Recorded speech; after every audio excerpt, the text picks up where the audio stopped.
So brings up a good point. From the end user perspective, the only way we're going to get more acres planted in the United States is that we have massive adoption from these major industries, which they all, I've met with some of the biggest concrete companies here in Chicago, plastic companies, paper companies.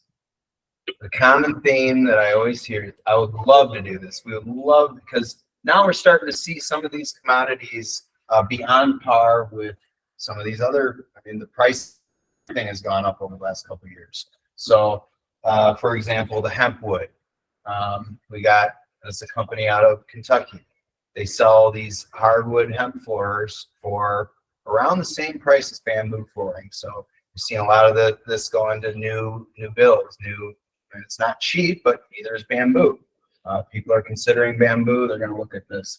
From the end products standpoint, what excites you most about what we're going to see adapted to over the next couple of years? Start with you, Jesse. Well, I think on the end product side, everyone's waiting to see this hemp plastic that has been, advertised in media. And while I think, a true hemp plastic is still some time away, biodegradable plastics without micronized plastic particles in the biodegradation process is really kind of, I think, on the really close to that. I think we're close to that.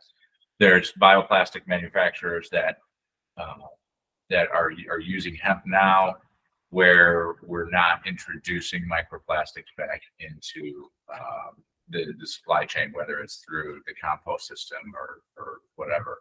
So I think on the end use side, definitely that. The low hanging fruit for end use, though, is in our area, it's animal bedding.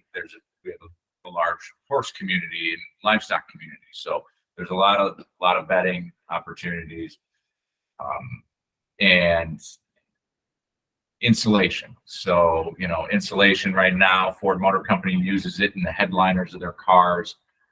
They can't get enough of it. They buy most of it from Europe, so and then bring it over here. So it's a highly specialized product. Another one of those specialty products that I think you'll see plants kind of opening up in smaller and smaller communities. You'll see more and more of these $15-20 million plants that are kind of agile and can do a few different products. But very soon you'll see the larger plants specializing in exactly what their product is, whether it's concrete, whether it's plastics, whether it's textiles. Everyone's going to have their own needs according to the implementation. So, But Mike?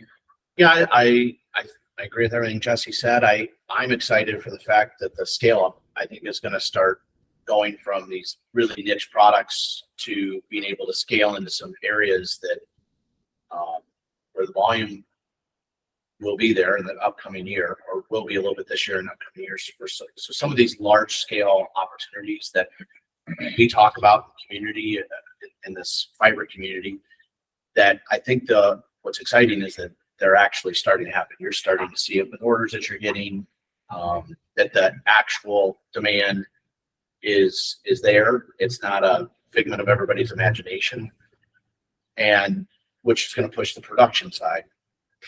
My background is in packaging, so I see some huge opportunities in the packaging side, just knowing the products and where it fits. And so that could be on the plastic side, it could be on the paper side, but I think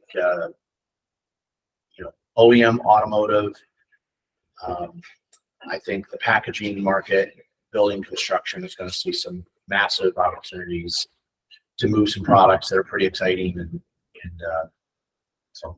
Yep. And from my perspective, here at Emerald Acres, what we've done is we're trying to move as many products to hemp as possible. We started with our hemp straws, hemp plastic straws. So we're selling the hemp to this company that is, we're selling the micronized to this company that's making this. It's about an 80% hemp, 20% other plant resins in this straw. Same goes with the cutlery or the spoons, forks, knives. Same thing, completely biodegradable. And for those people that do not like paper straws,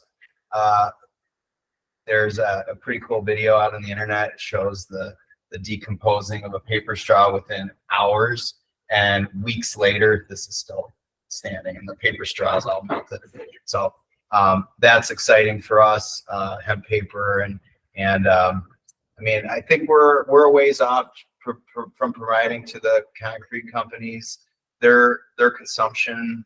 I mean, it's going to be, we are starting to see some of these hemp houses be put up, but you know, it's more a little niche. There's a company out of Chicago that wants to put up dozens of these here around the Chicagoland area, which is great.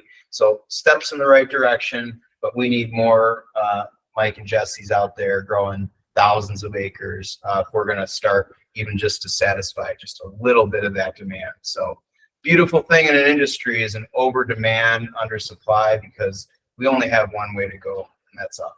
So